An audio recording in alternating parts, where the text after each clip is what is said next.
Hello students, इस video में हम देखेंगे आर्टिफिशियल वेजिटेटिव प्रोपेगेशन और horticultural method of vegetative propagation. इसको horticulturist method of vegetative propagation क्यों कहा जाता है?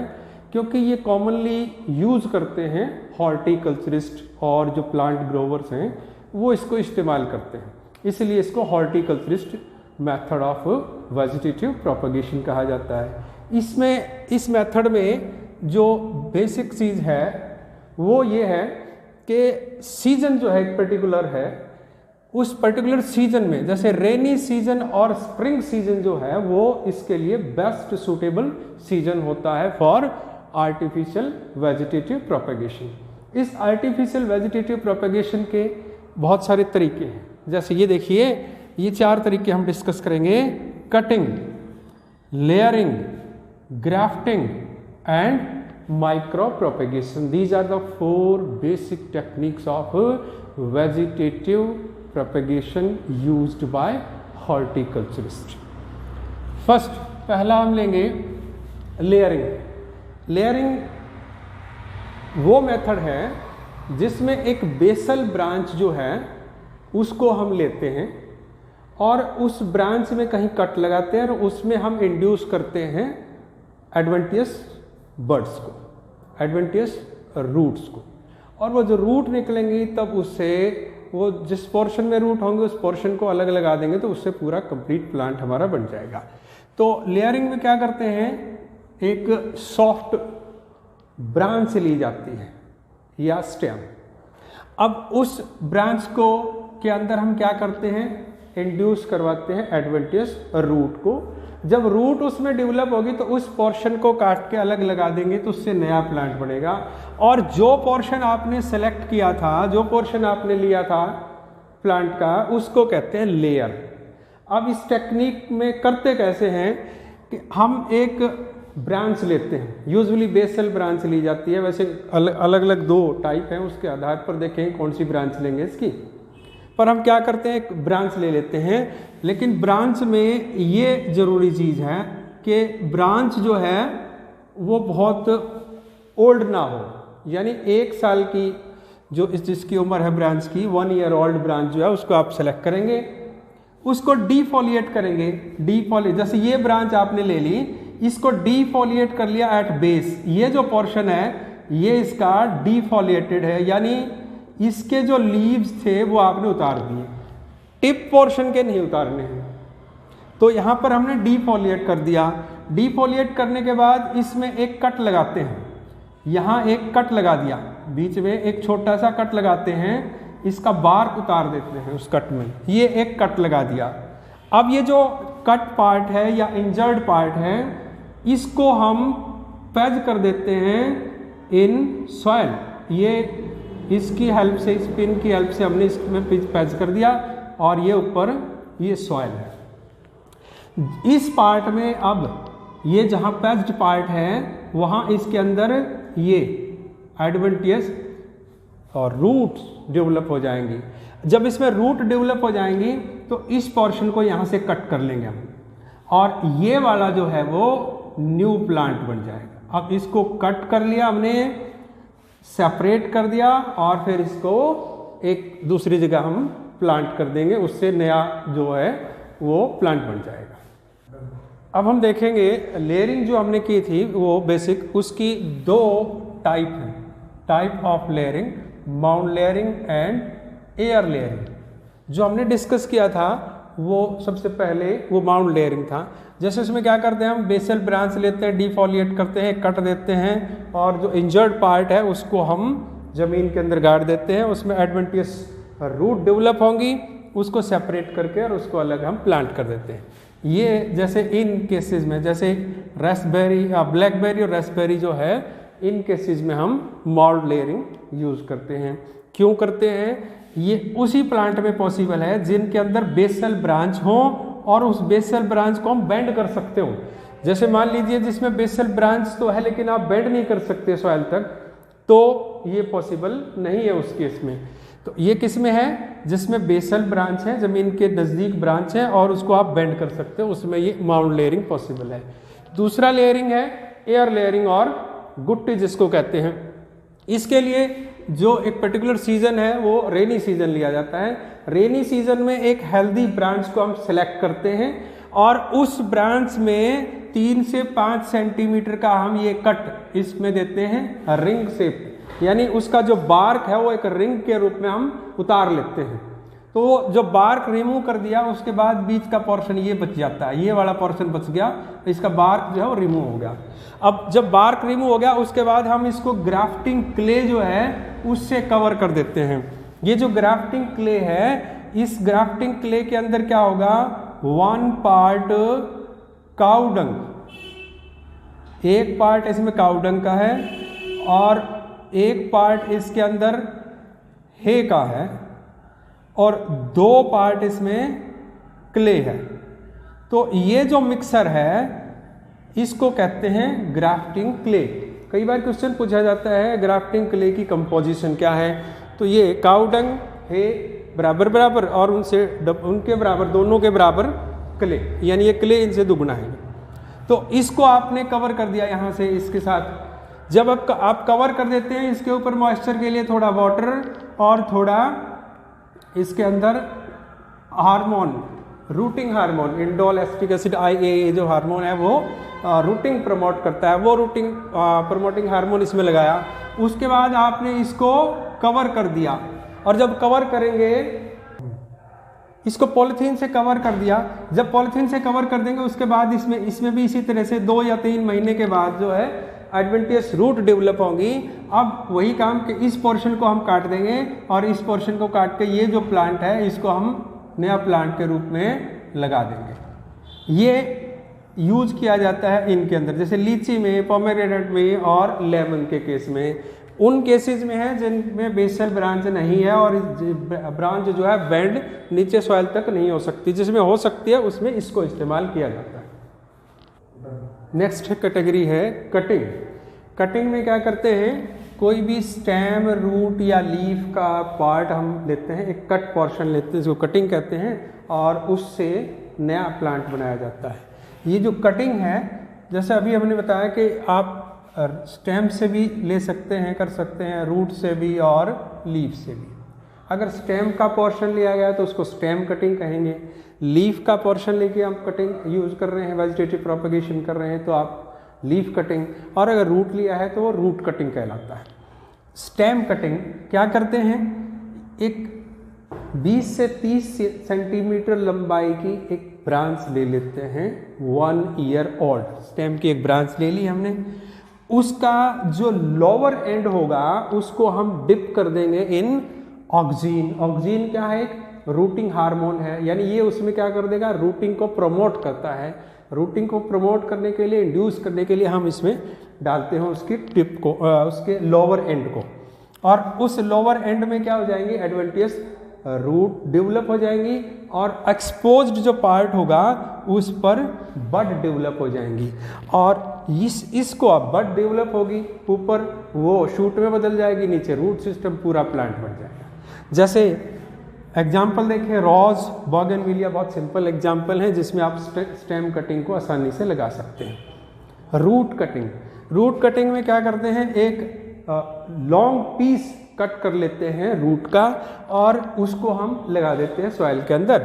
उसमें बड डेवलप होती है, रूटिंग और शूटिंग होती है और एक प्लांट डेवलप हो जाता है। जैसे इन केसेस ब्लैकबेरी के अंदर, रेस्पबेरी के अंदर, लेमन जो है इसके अंदर आप रूट कटिंग कर सकते हैं। नेक्स्ट है लीफ कटिंग। जो लीफ कटिंग है उसमें क्या करते हैं, एक ट्रांसवर्स कट कर लेते हैं लीफ के अंदर, यानी लीफ को ट्रांसवर्सली आपने कट करना है। ट्रांसवर्सली कट करके आपने 2 से 3 पार्ट में डिवाइड कर दिया लीफ को, और जो एक पार्ट है उसका, जो आपने 2 से 3 पार्ट किए थे, उसमें से एक पार्ट को, किसी भी पार्ट को आप वर्टिकली प्लांट करेंगे। वर्टिकली उसको प्लांट कर दिया, उसको लगा दिया और ऑक्सीन यूज करके उसमें रूटिंग इंड्यूस करवाई, यानी उसमें ऑक्सीजन डाल देंगे थोड़ा, तो रूटिंग इंड्यूस हो जाएंगे। उसी तरह से रूटिंग इंड्यूस होंगी तो फिर आप सूट बट भी आएंगी, शूटिंग भी होगी, तो उसके हिसाब से रूट और शूट होंगे तो नया प्लांट बन जाएगा। जैसे स्नेक प्लांट के केस में इस तरह का इस्तेमाल किया जाता है। ये था कटिंग। नेक्स्ट जो है वो ग्राफ्टिंग है। ग्राफ्टिंग भी एक आर्टिफिशियल मेथड है वेजिटेटिव प्रोपगेशन का, जिसमें हम क्या करते हैं, दो डिफरेंट प्लांट हैं लेकिन वो क्लोजली रिलेटेड स्पीसीज के प्लांट हैं। जो दो डिफरेंट प्लांट हैं उसको फिजिकली और फिजियोलॉजिकली हम ज्वाइन कर देते हैं, जोड़ देते हैं। तो इस तरह से फिजिकल और physiological union of two different plant to form a new composite plant is grafting. और इसमें जो ग्राफ्टिंग में अभी बताया कि जो दो डिफरेंट प्लांट है वो क्लोजली रिलेटेड स्पीसीज के होने चाहिए, और ये पॉसिबल है किसमें, डाइकोट प्लांट में। क्योंकि डाइकोट प्लांट में क्या होता है, कैम्बियम। तो कैम्बियम कंटेनिंग डाइकोट प्लांट जो है उसी में ग्राफ्टिंग पॉसिबल है।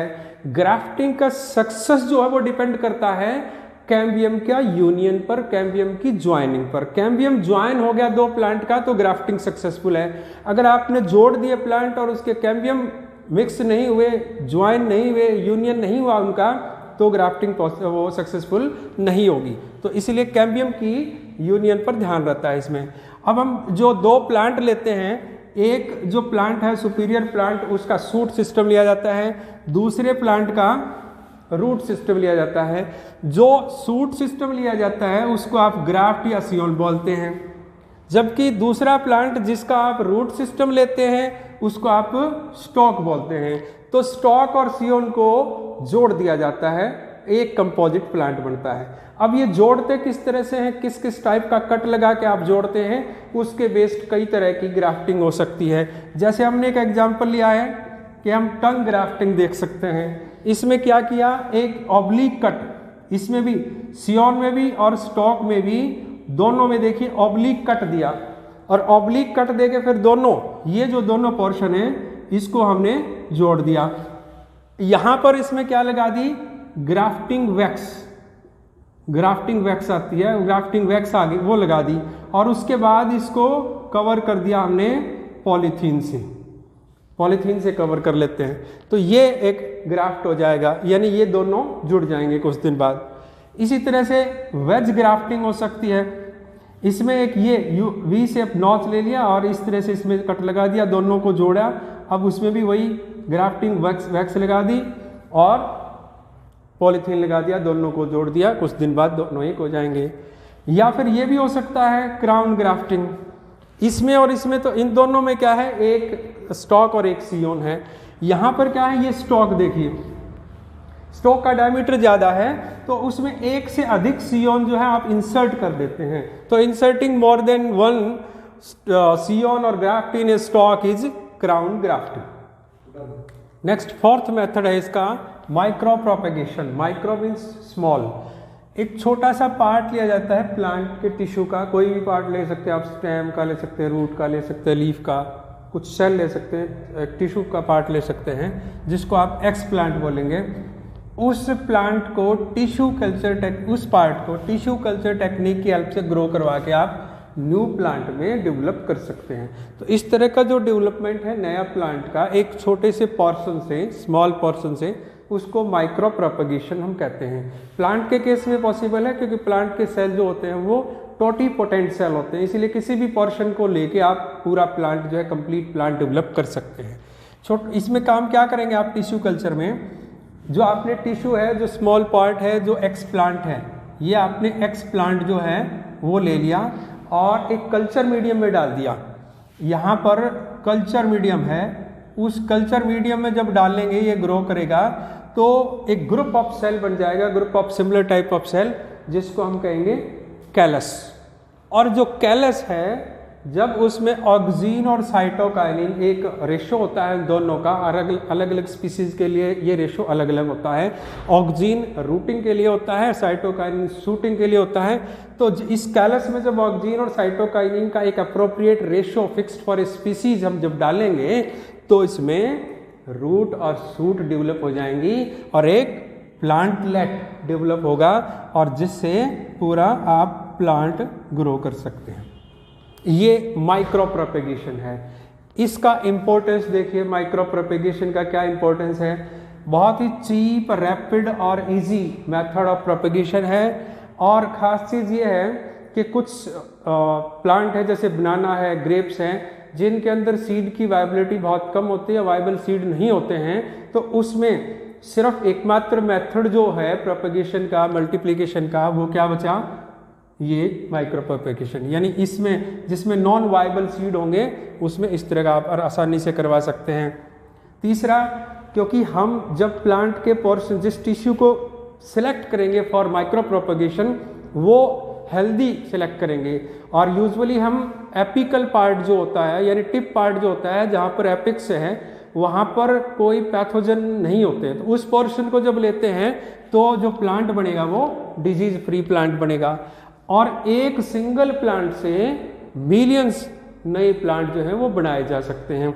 तो ये इसकी इम्पोर्टेंस है माइक्रो प्रोपेगेशन की। बहुत बार 2 नंबर का क्वेश्चन आता है, what is micro propagation, give its importance. तो माइक्रो प्रोपेगेशन ये और इसकी इम्पोर्टेंस ये होगी। अब हम कंक्लूड करते हैं अपना जो वेजिटेटिव प्रोपेगेशन है। वेजिटेटिव प्रोपेगेशन का सिग्निफिकेंस देखिए, यही कि एक तो ये इजी, रैपिड और चीप मेथड है। दूसरा, जिसमें सीड के अंदर वाइबिलिटी नहीं है, नॉन वाइबल सीड हैं, या जिसमें सीड बनते ही नहीं हैं, सीडलेस हैं, उन केस में ये अकेला एकमात्र मेथड रह जाता है जिसके द्वारा आप मल्टीप्लिकेशन कर सकते हैं। तीसरा पॉइंट इसमें है कि नए प्लांट की संख्या बहुत ज़्यादा, जितनी संख्या में आप चाहें उतनी संख्या, बहुत थोड़े समय में आप बहुत ज़्यादा प्लांट बना सकते हैं। और क्योंकि इस मेथड में हम डिजीज़ फ्री पोर्शन को ही लेंगे और उससे डिजीज़ फ्री प्लांट डेवलप होंगे, तो ये इसका सिग्निफिकेंस है वेजिटेटिव प्रोपेगेशन का। सिग्निफिकेंस के साथ साथ इसके बहुत सारे सिग्निफिकेंस है, जैसे आपने देखे ये इसकी कुछ डीमेरिट्स भी हैं। डीमेरिट्स को जानना भी बहुत ज़रूरी है। डीमेरिट क्या है कि आप वेजिटेटिव प्रोपेगेशन में करते क्या हैं, एक वेजिटेटिव ऑर्गन को लेते हैं। प्रॉब्लम क्या है कि वेजिटेटिव ऑर्गन को can not be stored for a long time, आप उसको बहुत लंबे समय तक स्टोर नहीं कर सकते हैं, तो इसकी ये डीमेरिट होगी। दूसरा, इसमें जो एडेप्टेशन है वो डिक्रीज होती है। क्यों? क्योंकि यहाँ जब वेजिटेटिव प्रोपेगेशन है तो वेरिएशन नहीं आती है, जब वेरिएशन नहीं आएंगी तो एडेप्टेशन नहीं होगी, तो प्लांट की जो एडेप्टेशन है वो इसमें डिक्रीज होती है, घटती है वेजिटेटिवली प्रोपेगेशन के अंदर। और तीसरा जो है, अगर गलती से हम ऐसा पोर्शन ले लेंगे जिसके अंदर डिजीज है, पैथोजन है, तो वो उससे जो प्लांट बनेंगे वो भी डिजीज्ड प्लांट बनेंगे। Thank you.